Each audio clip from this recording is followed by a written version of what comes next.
Deus abençoe. Amém. Glória a Deus. Pode se sentar. A graça e a paz, meus irmãos. Que alegria estar com vocês aqui. Da Monte Zion mais uma vez. As crianças podem ir para a salinha, por favor. Os meninos já estão indo. Glória a Deus pela criançada. Oh, bênção. Eles não são a igreja do amanhã, não. Eles já são a igreja hoje. Glória a Deus. Eu e o João estamos muito gratos de estarmos aqui mais uma vez. A gente estava no retiro de casais ontem com um grupo precioso. Foi um tempo maravilhoso que nós passamos ali. E hoje a gente tem o prazer, a alegria de poder estar juntos em família. E eu queria compartilhar com vocês a bendita palavra de Deus para esses dias que a gente está vivendo e os dias que estão diante de nós. Amém? Nós estamos vivendo um tempo desafiador, não é verdade? Nós percebemos claramente os movimentos no mundo espiritual, na política, nas ideologias, nas formas que eram estabelecidas e que foram modificadas, na relativização de tantas coisas. O que era certo agora é errado, o que é errado agora era certo. Mas não tem nada de novo debaixo do céu, gente. Tudo já estava previsto, a bendita palavra de Deus já nos alerta. E desde que Jesus foi assunto ao céu, nós estamos vivendo os últimos dias. Desde aquele momento que Jesus subiu aos céus, nós estamos vivendo os últimos dias. E eu queria trazer uma palavra para vocês nessa manhã acerca disso. Abra sua Bíblia comigo em Mateus, capítulo 5, e nós vamos ler. Hoje nós vamos ter uma leitura bíblica extensa. Eu vou usar a Nova Versão Internacional, a NVI. Eu gostaria que você ficasse atento aos textos que a gente vai ler, porque é tudo sobre a palavra de Deus. Amém? Mateus 5, nos versos 11 e 12, a palavra de Deus diz assim: bem-aventurados serão vocês, quando por minha causa os insultarem, os perseguirem e levantarem todo tipo de calúnia contra vocês. Alegrem-se e regozijem-se, porque grande é a sua recompensa nos céus, pois da mesma forma perseguiram os profetas que viveram antes de vocês. É tão interessante que, quando a gente vê esse texto, Jesus está falando quando, não está falando se. Bem-aventurados são vocês quando, ou seja, vai acontecer. Mais dia, menos dia, vai acontecer. Com cada um de nós, no devido contexto, da devida maneira, mas vai acontecer. Se você está anunciando a verdade, se você crê nas Escrituras Sagradas, se você tem buscado seguir a Cristo no seu dia a dia, e não apenas ser um frequentador de igreja, está na sua jornada ser caluniado, insultado e perseguido por causa do nome de Jesus. Mas uma coisa interessante que eu queria trazer para vocês hoje é que não vai ser, obviamente, nem sempre vai ser de uma maneira óbvia porque você está anunciando Jesus. Quando a gente vai percebendo, e a gente vai ver isso claramente nos textos que vamos seguir lendo, às vezes tem um ódio, uma antipatia, um ranço pela nossa vida, porque somos cristãos, porque carregamos uma marca, porque cremos em determinadas coisas, e às vezes você não fez nada contra ninguém, mas você vai ser odiado, simplesmente por acreditar naquilo que você acredita. E aí, eles vão colocar outros rótulos em você. Eles não vão falar, alguns vão ser declarados, eles vão falar assim: eu te odeio porque você é cristão, que os cristãos morram. Tem gente que vai falar isso, mas tem gente que vai falar assim: você é homofóbico, você é intolerante, você é conservador, você atrasa o processo, vocês não evoluem, o mundo não evolui por causa de gente como você é intolerante. E assim eles vão colocando rótulos na gente. Abra sua Bíblia aí comigo em Atos capítulo 6. Atos 6, e nós vamos ler do 8 ao final do capítulo, do 8 ao 15. Estevão, homem cheio de graça e poder, realizava milagres e sinais entre o povo. Um dia, porém, alguns homens da chamada sinagoga dos escravos libertos começaram a discutir com ele. Eram judeus de Cirene, de Alexandria, da Sicília e da província da Ásia. Nenhum deles era capaz de resistir à sabedoria e ao espírito pelo qual Estevão falava. Então convenceram alguns homens a mentir a respeito dele, dizendo: ouvimos Estevão blasfemar contra Moisés e até contra Deus. Com isso, agitaram o povo e os líderes religiosos e os mestres da lei. E Estevão foi preso e levado ao conselho dos líderes do povo. As falsas testemunhas declararam: este homem vive falando contra o santo templo e a lei de Moisés. Nós o ouvimos dizer que esse Jesus de Nazaré destruirá o templo e mudará os costumes que Moisés nos deixou. Nesse momento, todos os membros do conselho olharam para Estevão e viram que seu rosto parecia o rosto de um anjo. Olha que interessante. Quem é que estava acusando Estevão? Eram os romanos? Quem estava acusando Estevão? Judeus como Estevão.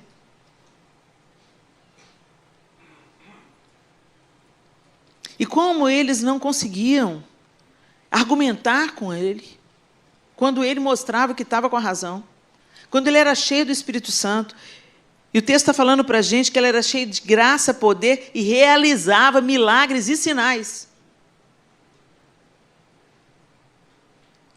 Então, eles tinham um misto de inveja, de intolerância, e eles, então, começaram a chamar pessoas para armar um depoimento falso contra Estevão. Confere, gente, nós estamos na mesma página? Quando você passa a página para Atos 7, Estevão se defende das acusações que sofre. E tudo que Estevão fala é a evidência do cumprimento das Escrituras, de todas as profecias, desde Moisés até Jesus, ele vem evidenciando e testemunhando. Aliás, se você é um novo convertido, lê o capítulo 7 de Atos, que você vai entender muita coisa, você vai se localizar na sua fé cristã. E, no entanto, aquele povo que era o seu povo, aquele povo que esperava a mensagem que ele estava pregando, rejeitaram Estevão.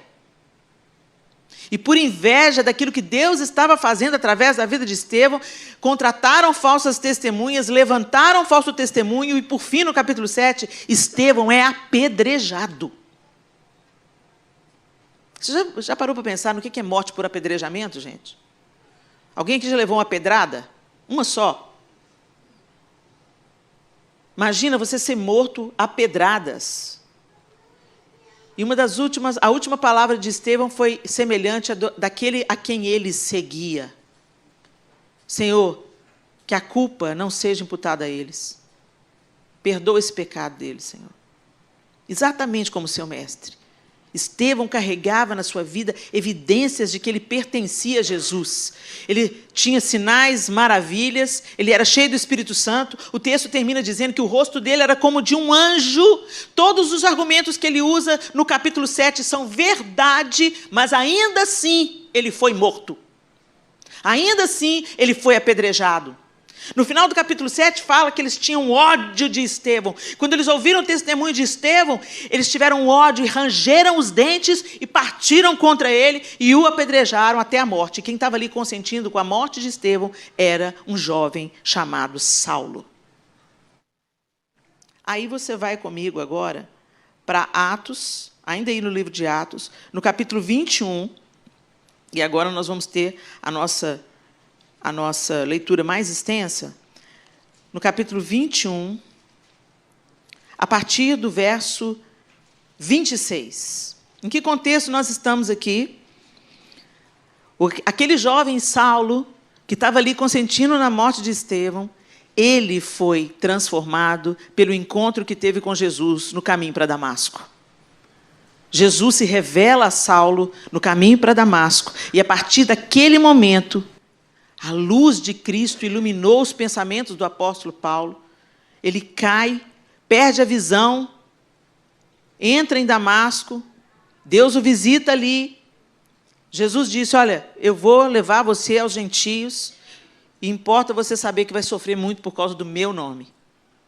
E ali o apóstolo Paulo parte para suas viagens missionárias, tudo aquilo que ele carregava, toda a sabedoria, todo o conhecimento que ele carregava, tudo foi revertido para a glória de Deus. E de perseguidor da igreja, ele então agora passou a ser um dos mais ousados propagadores do evangelho de Jesus Cristo. Tanto é que as cartas que o apóstolo Paulo envia para a igreja em Éfeso, na Galácia, para Corinto, todas as cartas do apóstolo Paulo são elas que moderam a igreja até hoje, no século 21. Ele não tinha ideia da influência que ele ia ter. Ele não tinha ideia do que Deus estava levantando ele para fazer, que ia reverberar através dos séculos e ensinar a gente hoje, como igreja, a como viver o evangelho de Jesus Cristo. E aí, esse apóstolo Paulo estava voltando e sendo perseguido. Por onde o apóstolo Paulo passava, ele era açoitado, ele era preso, ele era perseguido. Uma vez foi apedrejado, uma vez levou 39 chibatadas. Ele sofreu na própria carne dele e ele não esmoreceu, ele continuou anunciando a verdade, ele continuou propagando o caminho.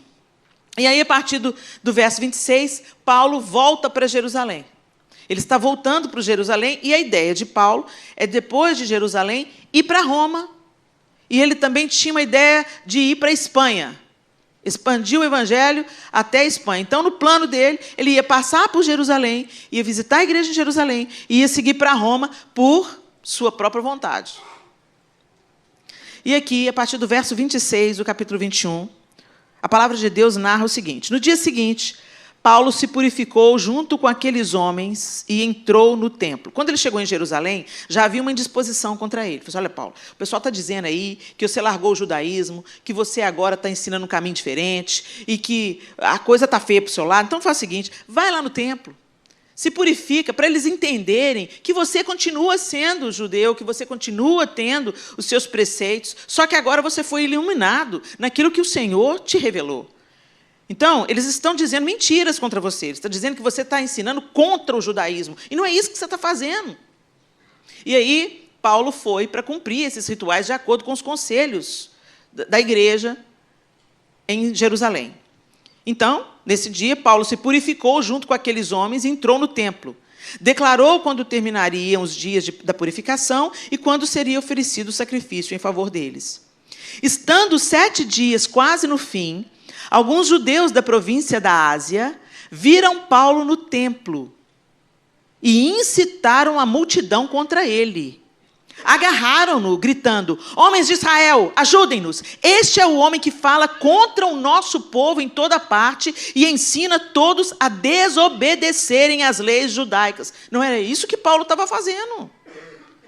Não era isso que Paulo estava fazendo. Ele estava ensinando para as pessoas que Jesus tinha cumprido toda a lei e que agora havia uma nova aliança de reconciliação entre o homem e Deus.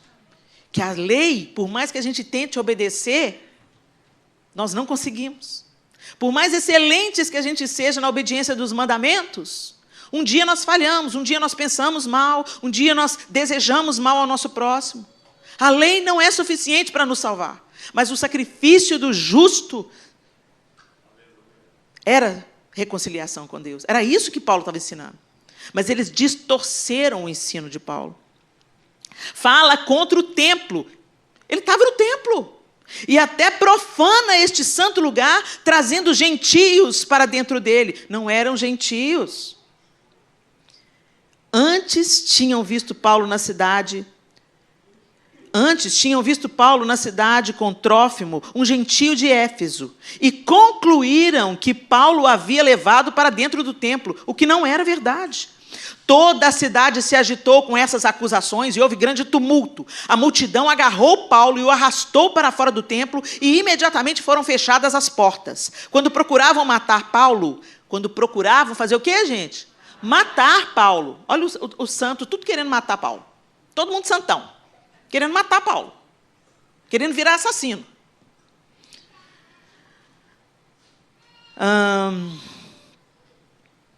Imediatamente foram fechadas as portas. Quando procuraram matar Paulo, chegou ao comandante do regimento romano a notícia de que toda Jerusalém estava em reboliço. No mesmo instante, ele chamou seus soldados e oficiais e correu para o meio da multidão. Quando viram o comandante e os soldados se aproximarem, pararam de espancar Paulo. Ou seja, Paulo já estava sendo espancado até a morte. Então o comandante o prendeu e mandou que o amarrassem com 2 correntes. Em seguida, perguntou à multidão quem era ele e o que havia feito. Uns gritavam uma coisa, outros gritavam outra. Olha isso. O povo estava batendo, não estava nem sabendo por quê. Já está caído, chega junto e pá!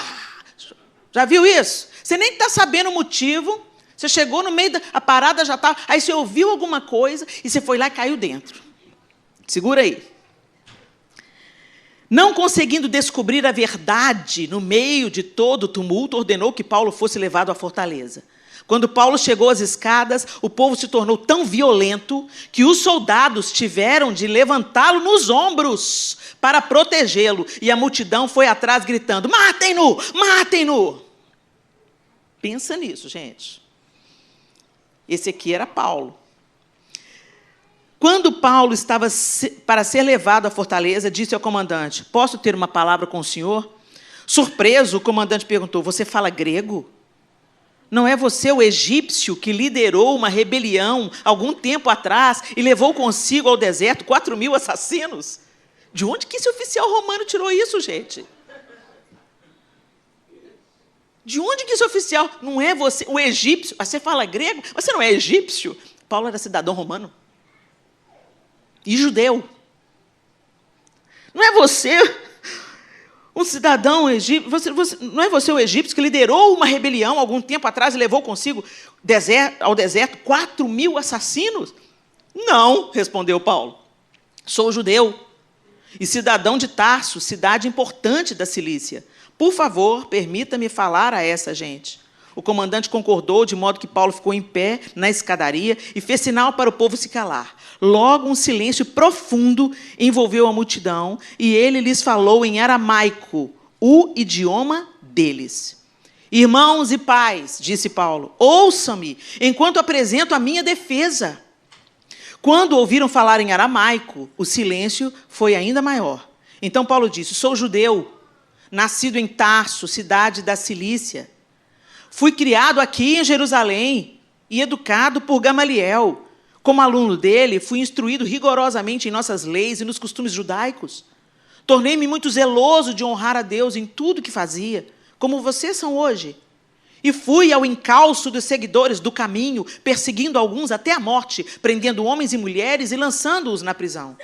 O sumo sacerdote e todo o conselho dos líderes do povo podem confirmar isso. Eu recebi deles cartas para nossos irmãos judeus em Damasco, que me autorizavam a trazer os seguidores do caminho de lá para Jerusalém em cadeias, para serem castigados. Quando me aproximava de Damasco por volta do meio-dia, de repente, uma luz muito intensa brilhou ao meu redor.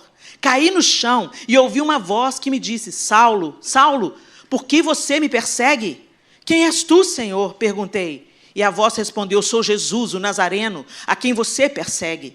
Os que me acompanhavam viram a luz, mas não entenderam a voz daquele que falava comigo. Então perguntei, que devo fazer, Senhor?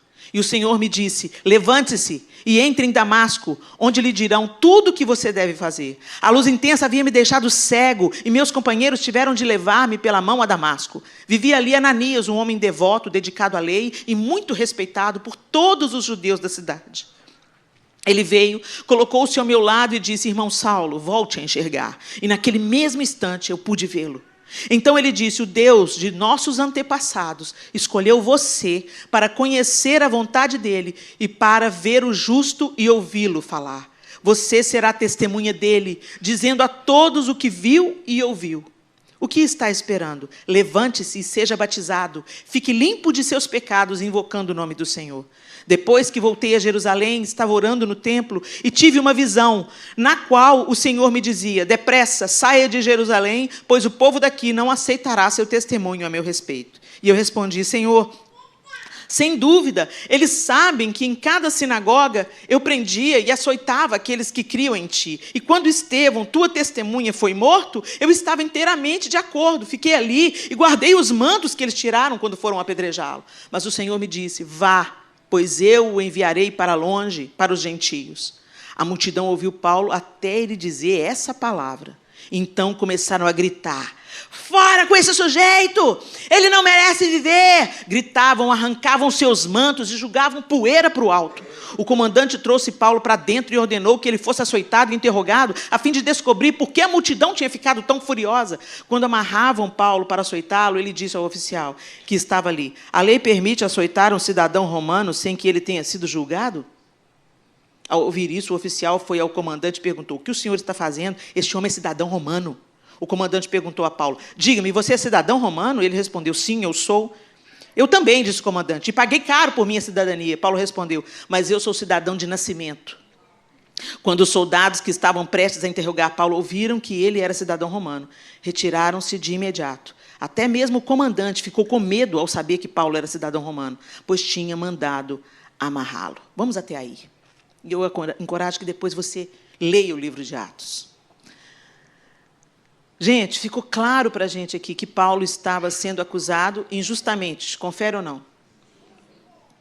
Ele já tinha sido espancado pelo pessoal no templo, pela sua própria gente no templo, e ele estava prestes a ser açoitado pelo Império Romano.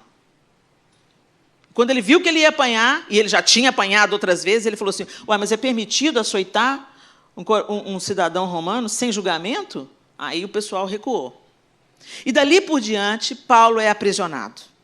Ele é aprisionado, dali tem uma trama de morte contra ele, para planejando assassiná-lo. Todos religiosos. Todos religiosos. Não era o povão que estava fazendo isso, não era o povo judeu que estava fazendo isso. O que estava fazendo isso era a elite religiosa. Não era o Império Romano que estava fazendo isso, não foram eles que deliberaram prender Paulo. Era por causa do tumulto que estava acontecendo, por causa dos religiosos. E dali ele foi mandado para Cesareia, dali de Cesareia ele apelou para César, e aí ele foi mandado para Roma, onde morreu. Mas antes de morrer, ele foi testemunhando e pregando o evangelho até o fim, até o fim, até o fim. O que eu estou querendo dizer com isso tudo? Helena, tá bom. O que você está querendo dizer com isso tudo? De que mesa nós estamos nos assentando? Do que nós estamos participando como cristãos nesse dia, onde a internet se alimenta de outros cristãos? De que as pessoas estão sendo acusadas? Hoje nós temos sites que são construídos para propagar fofoca. Eles dizem que são notícias do mundo gospel. Não são notícias do mundo gospel. Eu conheço canais sérios que dão notícias. Quais são as notícias para o mundo gospel? Onde a palavra de Deus tem crescido, onde está precisando de mais missionário, a obra missionária de uma que está sendo desenvolvida e que precisa de ajuda financeira. Essas são as notícias do mundo gospel. Quantas pessoas estão sendo alcançadas, quais são as estatísticas, o que a gente pode fazer, motivos de oração para a igreja perseguida no Oriente Médio. Site de notícias dá notícias, mas tem gente que está chamando de notícia fofoca.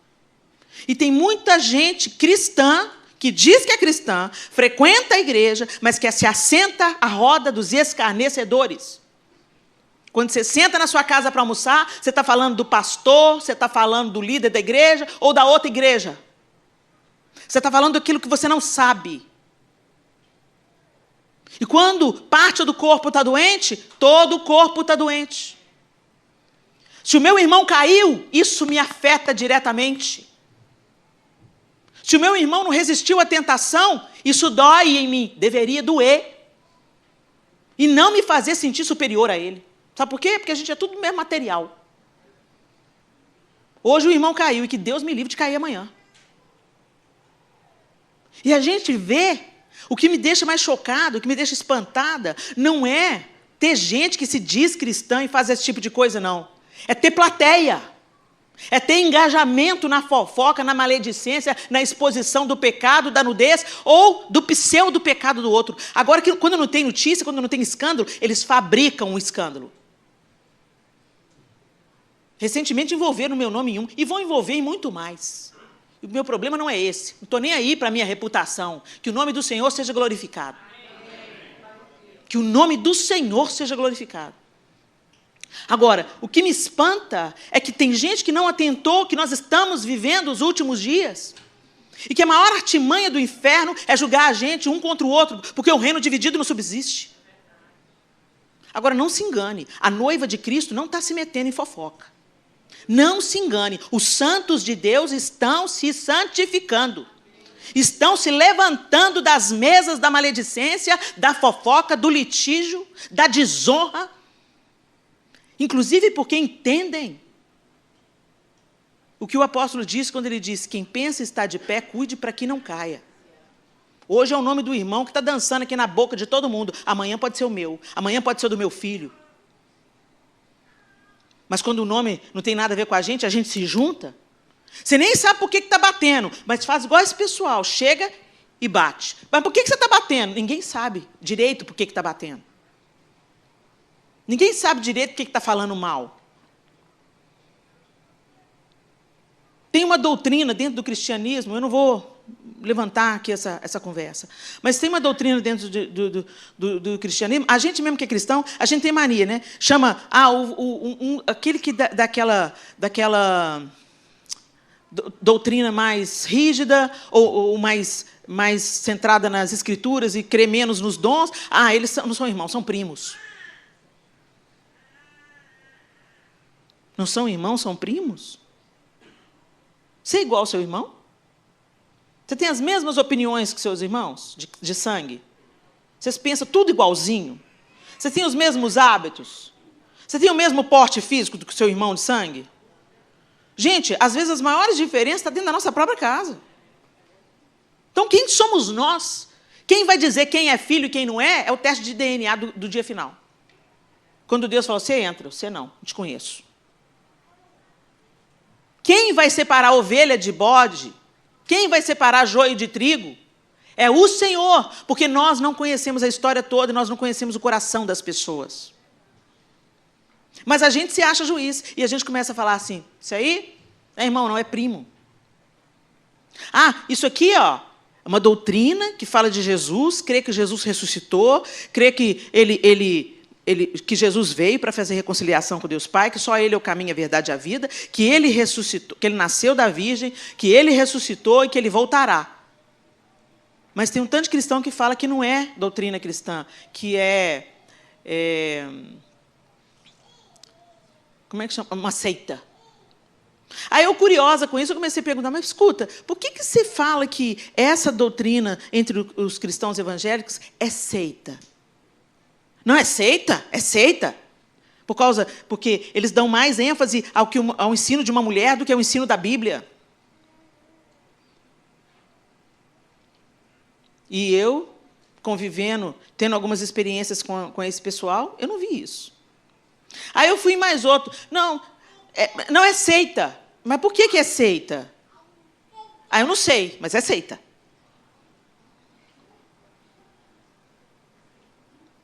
Você nunca sentou com um irmão daquela doutrina? Você nunca teve uma experiência com ele? Agora está na moda a palavra herege. Heresia. Isso é heresia. Não, às vezes é um ponto de vista diferente. Você tem uma visão, eu tenho uma outra visão, eu tenho uma consciência, uma vivência, e eu entendo isso das Escrituras Sagradas. Não, isso é heresia. E isso aí, do outro lado, é arrogância. Agora a gente chama tudo que a gente discorda de heresia. Tem heresia mesmo, gente. Como que a gente identifica uma heresia? Algo que é contra a palavra de Deus. Do tipo: Jesus não é Senhor. Jesus é um profeta. Você não basta a graça. Você vai ter que fazer alguma coisa para ser salvo. Você tem que fazer alguma coisa, uma caridade, abençoar alguém, porque senão você não vai ser salvo. A salvação não é suficiente. Ou então falar, o que Jesus fez não foi suficiente. Deus está contando com outros homens e vai levantar outros homens para completar a obra que Jesus, enquanto Jesus disse, está consumado. Isso é heresia. O que vai contra o que a Escritura ensina. Ah, mas eu creio, eu sou cristã e eu sou continuista. O que é isso? Eu acredito que os dons do Espírito foram derramados lá no Pentecoste e que eles continuam hoje. Não, eu não sou um cristão continuista. Eu acredito que o Espírito Santo foi derramado ali no Pentecoste e hoje ele atua só no convencimento, no consolo, mas que os dons cessaram. Isso não nos torna primos. Isso nos torna cristãos que creem no dom do Espírito e cristãos que creem que eles já cessaram. Pontos de vista diferentes. Mas o que está acontecendo, gente? Nós estamos criando uma verdade particular, ao invés de nos curvarmos e nos submetermos à verdade de Deus para nós. Nós estamos vivendo, embora em igrejas, conforme os preceitos deste mundo. Porque lá fora você vê o quê? Revista de fofoca. Que mostra a vida da celebridade, não é assim? Mostra a vida da celebridade, as fotos da celebridade, quando acontece algum BO no meio das celebridades. Aí tem aqueles programas que são a tarde inteira fazendo comentários sobre a vida do fulano, gente, sem o que fazer. Que ganha a vida pegando o nome do outro e passando na lama. Ok. O mundo jaz no maligno. Ver isso no mundo é uma coisa esperada para aqueles que não tiveram a iluminação de Cristo. Mas ver gente falando que é cristão, difamando o outro irmão, expondo a nudez do irmão, levantando o problema do irmão e falando ainda cara de pau sem caráter, falando, eu vou te contar, você está sabendo o que aconteceu com fulano? Não? Misericórdia, sangue de Jesus tem poder. Ainda põe Jesus nessa boca porca. E ainda tem a castimônia de falar assim, eu vou contar para você orar. Ô, gente, nós temos que ter coragem de encerrar as conversas fiadas. Porque eu quero dizer para vocês uma coisa, as fileiras dos exércitos estão tomando as suas posições. Quem é de Deus e quem é do maligno. A fileira está, as coisas estão se definindo, a batalha está se definindo claramente. E não se engane, tem um tanto de crente evangélico nas fileiras do inferno. Cooperando com o projeto de Satanás. Igual esses aqui na vida de Paulo, na vida de Estevão. Gente do mesmo sangue, gente da mesma raiz, esperando o mesmo Messias e lançando o outro à morte, matando, açoitando, chutando. Não faça parte disso, meu irmão. Coopere com Deus, com o Espírito Santo, seja um propagador de verdades. Verdades bíblicas, não a sua opinião. A minha opinião não interessa, o que interessa é a palavra de Deus. A minha opinião hoje, eu tenho uma opinião, amanhã eu posso ter outra opinião. Mas aquilo que eu formo pela palavra de Deus, isso é inabalável. Os conceitos que são plantados em mim pelos princípios de Deus são inabaláveis. E foi isso que sustentou o apóstolo Paulo para ele morrer, glorificando o nome do Senhor, anunciando, ele preso em correntes, ele pregava para toda a guarda pretoriana. O tempo que ele esteve em Roma, ele escreveu cartas para as igrejas. Ele estava aprisionado injustamente, mas não parou de frutificar. Então, o que vai acontecer com a gente, com a nossa reputação, não interessa. Desde que você fique firme, desde que você seja leal ao Senhor, desde que você continue florescendo e frutificando. Não se preocupe em se defender. Fale a verdade. Quem quiser acreditar, bem. Quem não quiser acreditar, você não é o Espírito Santo para convencer. Mas não se abale, não retroceda, avance, anunciando a verdade de Cristo, consolando aqueles que precisam de consolo, orando por aqueles que tropeçam. E não se assentando na roda dos escarnecedores. Você não vai lá na casa do seu parente que não é crente. Depois que você converteu, virou uma pessoa chata. E aí você fala assim, misericórdia, sangue de Jesus tem poder. Não vou sentar na mesa dos escarnecedores, não. Vou lá na festa da minha família, todo mundo na cervejada, todo mundo naquelas músicas imundas, não vou me contaminar. Você é mais santo que Jesus, né? Que ele ia na casa dos fariseus, sentava com a galera na mesa, mas você é mais santo do que Jesus. Em compensação, senta na mesa dos crentes, que desce a lenha em todo mundo. Cuidado. Às vezes a gente não se percebe do pecado, porque a gente está com os nossos pares. Um crente falando mal é mais letal do que o incrédulo. Para a gente terminar, eu queria trazer à memória de vocês o que o próprio apóstolo Paulo nos ensina. Lá no capítulo 5, ele fala com a gente, logo no início do capítulo, portanto, como filhos amados de Deus, imitem-no em tudo que fizerem. Imitem-no em tudo. Vocês imaginam Jesus sentado à roda de uma mesa, fofocando? Consentindo com a conversa fiada? Propagando a má notícia? Vivam em amor. Amor não é gostar, não, gente. Amor não é gostar. Amor é tratar o outro do jeito que você gosta de ser tratado. Amor é não fazer com o outro o que você não quer que façam com você. Amor é tratar o outro com dignidade, com respeito, com honra. Não expor a dificuldade dele. Não falar dele pelas costas. Vivam em amor, seguindo o exemplo de Cristo, que nos amou e se entregou por nós como oferta e sacrifício de aroma agradável a Deus. Que não haja entre vocês imoralidade sexual, impureza ou ganância. Esses pecados não têm lugar no meio do povo santo. As histórias obscenas, as conversas tolas e as piadas vulgares não são para vocês. Em vez disso, sejam agradecidos a Deus. Podem estar certos de que nenhum imoral, impuro ou ganancioso, que é idólatra, herdará o reino de Cristo e de Deus. Não se deixem enganar por palavras vazias, pois a ira de Deus virá sobre os que lhe desobedecem. Não participem do que essas pessoas fazem. Pois antigamente vocês estavam mergulhados na escuridão, mas agora têm a luz do Senhor. Vivam, portanto, como filhos da luz. Pois o fruto da luz produz apenas o que é bom, justo e verdadeiro. Vou repetir.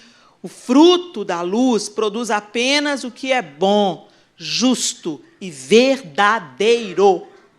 Procurem descobrir o que agrada ao Senhor. Não participem dos feitos inúteis do mal e da escuridão. Antes, mostrem sua reprovação, expondo-os à luz. É vergonhoso até mesmo falar daquilo que os maus fazem em segredo. Suas más intenções, porém, ficarão evidentes quando a luz brilhar sobre elas, pois a luz torna visíveis todas as coisas. Por isso se diz, desperta, você que dorme, levante-se dentre os mortos, e Cristo o iluminará.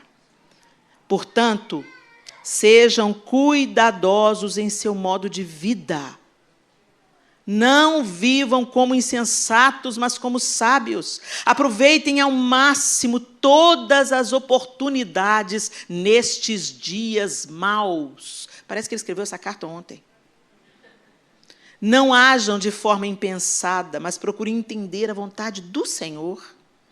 Não se embriaguem com vinho, pois ele os levará ao descontrole. Em vez disso, sejam cheios do Espírito, cantando salmos, hinos e cânticos espirituais entre si, louvando o Senhor de coração com música. Por tudo, dei graças a Deus, o Pai, em nome de nosso Senhor Jesus Cristo. Olha como o apóstolo Paulo está dizendo, como que a gente é cheio do Espírito? Cantando e salmodiando a Deus, falando entre vós com salmos e hinos, olha isso, falando entre vós com o quê? Vocês conhecem o Salmo da fofoca?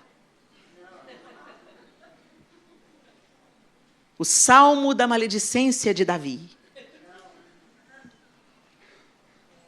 falando entre vós, com salmos, hinos e cânticos espirituais. Conversa o que edifica, conversa o que constrói, conversa o que fortalece a fé do outro. Conta as bênçãos, conta os testemunhos, propague boas notícias, fale do Evangelho, fale da pessoa de Jesus Cristo. Gente, eu não sei se vocês já tiveram essa experiência, quando em volta de uma mesa, a gente começa a falar do que edifica, começa a falar, um dá um testemunho, outro dá um testemunho. Às vezes você chega na mesa, você está assim desanimadão, você está meio cansado, meio desesperado, mas aí a conversa começa a pipocar, um fala, o outro conta. Hoje a gente estava na mesa do café lá no hotel e a gente começou a falar de The Chosen. Todo mundo com lágrimas nos olhos. Fala o que edifica, fala o que constrói, fala daquilo que Deus pode fazer, daquilo que Ele quer fazer, daquilo que Ele já fez. Conta as bênçãos.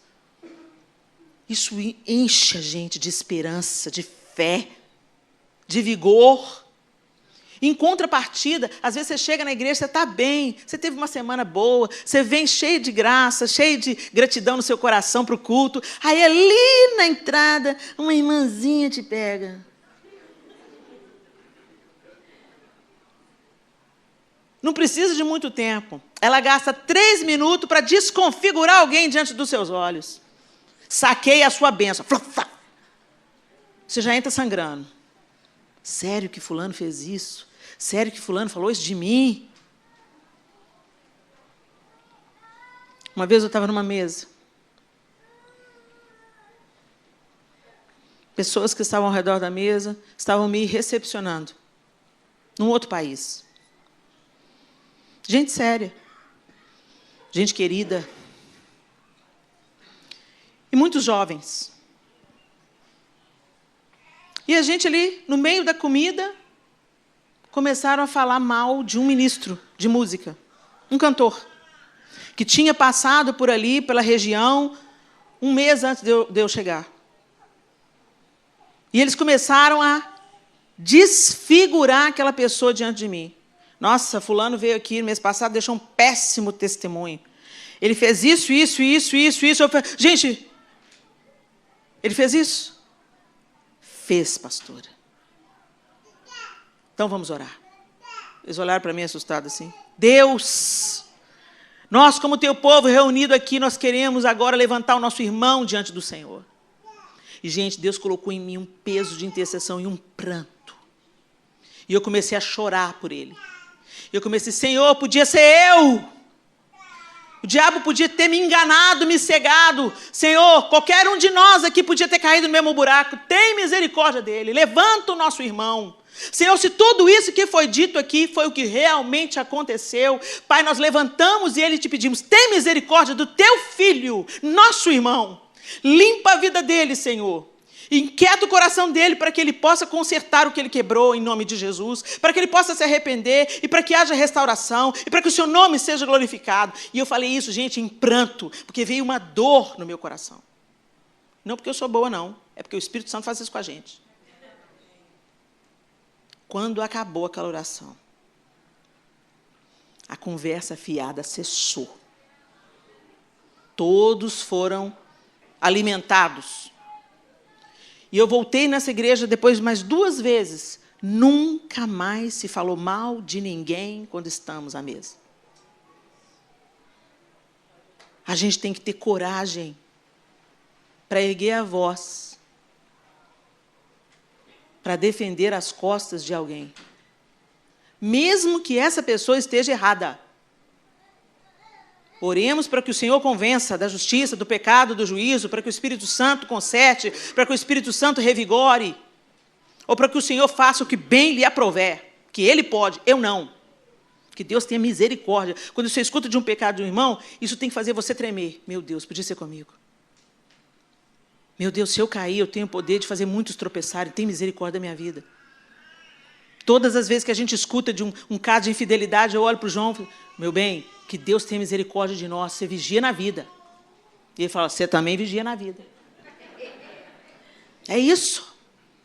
A gente tem a noção de que a gente é tudo igual, gente.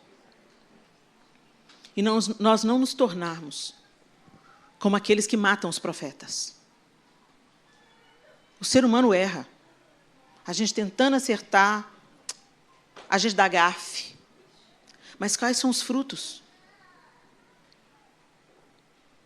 Quando você dá banho num bebê, que ele está sujo, você pega uma criancinha de 2 anos, você dá banho nela.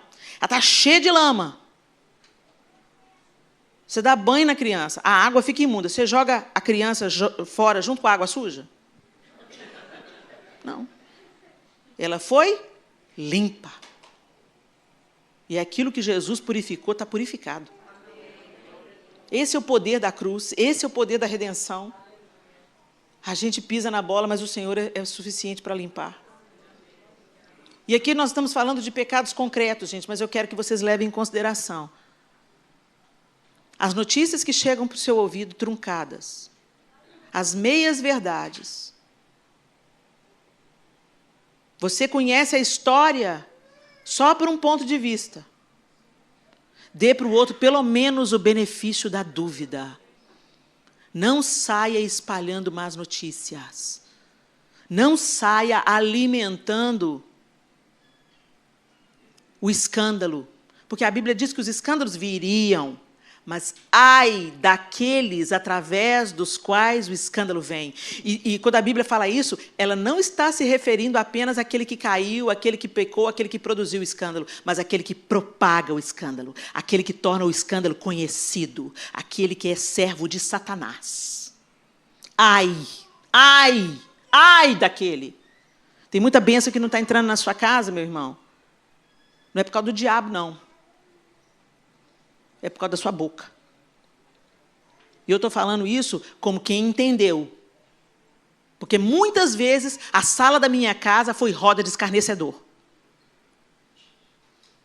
E eu tive que entender que eu estava comendo do fruto das minhas palavras, me arrepender diante de Deus e ver a mudança do fruto dentro da minha casa.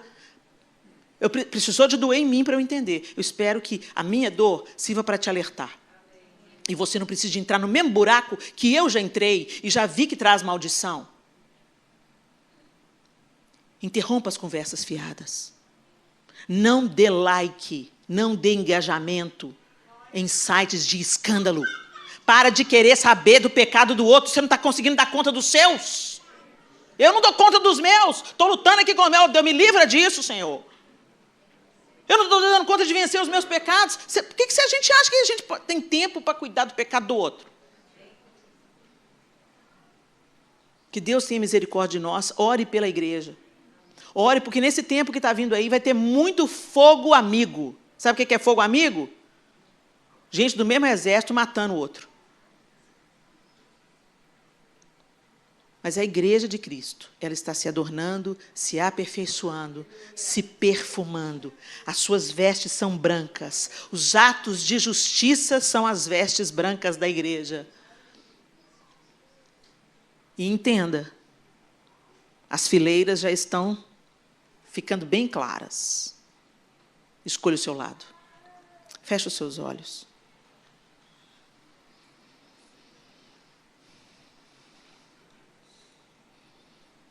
Jesus foi acusado injustamente. Era o propósito de Deus a morte dele. Estevão foi acusado injustamente. Cumpriu a sua missão. Paulo foi acusado injustamente.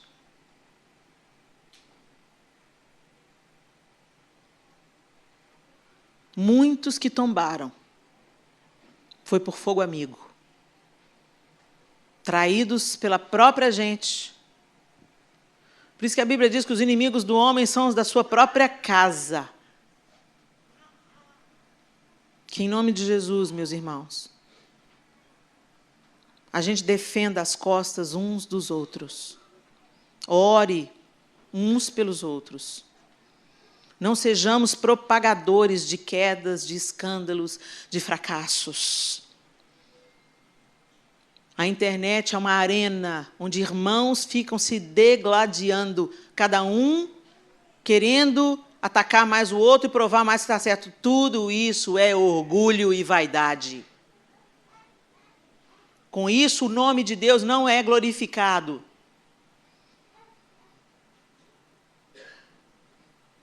que, em nome de Jesus, nós não nos tornemos as pessoas que açoitam, assassinam, espancam reputações. Porque hoje a gente não faz isso com o corpo da pessoa, senão a gente é preso. Mas a gente faz com a reputação da pessoa, com a vida da pessoa. A gente mata uma pessoa emocionalmente.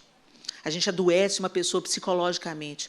Porque não se tem cuidado de falar o que se fala.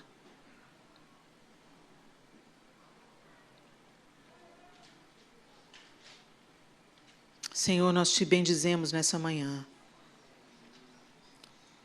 Nós agradecemos ao Senhor por essa palavra tão dura, mas tão verdadeira. Ah, Deus, ela está ardendo no meu couro primeiro, Senhor. Me perdoa, Deus.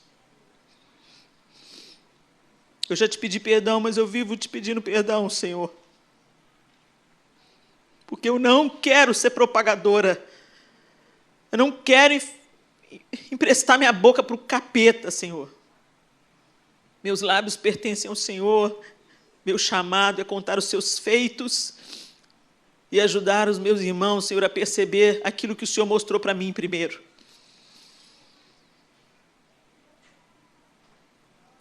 Nos perdoa, Senhor, por falarmos que somos teus seguidores, mas colocarmos diante dos nossos olhos e dentro dos nossos ouvidos todo tipo de impiedade, difamação, calúnia e palavras invejosas. Nos perdoe como igreja, Senhor, que matamos uns aos outros, nos julgando superiores enquanto não somos. Nós não somos superiores, Senhor. Cada um de nós tem a sua área de vulnerabilidade e dependência absoluta da sua graça.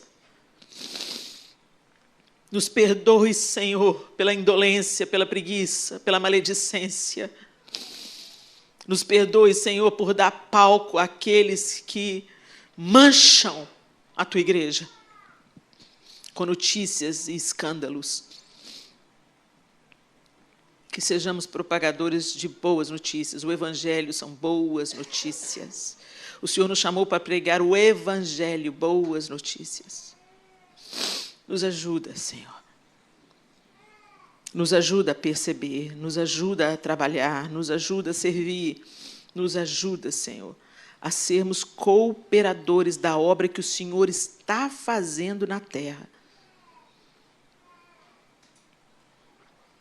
Nós nos arrependemos diante do Senhor como indivíduos. Cada um aqui sabe do que tem que se arrepender. A nossa casa será chamada casa de bênção. A nossa mesa será chamada mesa de edificação, de encorajamento, mesa de fé, mesa de oração. Não será uma roda de escarnecedores, mentirosos e caluniadores, Senhor. Em nome de Jesus, que o Senhor nos ajude, que o Senhor ajude os meus irmãos aqui na América, expostos também às suas próprias necessidades e demandas. Que o Senhor venha com a sua luz e com a sua unidade no corpo de Cristo aqui na América, Senhor. Que a gente entenda a diversidade do corpo, que um é joelho, o outro é cotovelo, o outro é pescoço, mas todos somos parte do mesmo corpo, mesmo sendo divergentes ou diferentes em algumas coisas. Que a cruz de Cristo, que é maior do que tudo, a sua ressurreição e a esperança da sua volta, nos dê unidade plena, e que o nosso orgulho, a nossa arrogância, a nossa soberba seja colocada debaixo dos teus pés. Que o Senhor nos dê vitória, Senhor, sobre toda prepotência que se ergue em nós contra o senhorio de Cristo. Em nome de Jesus Cristo. Amém e amém. Que Deus abençoe vocês, meus irmãos. Que a mesa de vocês seja a mesa de bênção. Que a casa de vocês seja a casa de boas notícias, de esperança, de oração, de encorajamento. E que você seja ousado e corajoso para... Ah, mas é santarrão. Não, não sou santarrão, não, mas eu estou buscando santificação. Então, eu não vou compactuar com aquilo que o Senhor abomina. E o Senhor abomina. 7 coisas ele odeia, e uma ele abomina. Aquele que semeia contenda entre irmãos. Que você tenha isso em mente. Em nome de Jesus. Deus abençoe vocês. Obrigado pela honra. Aleluia.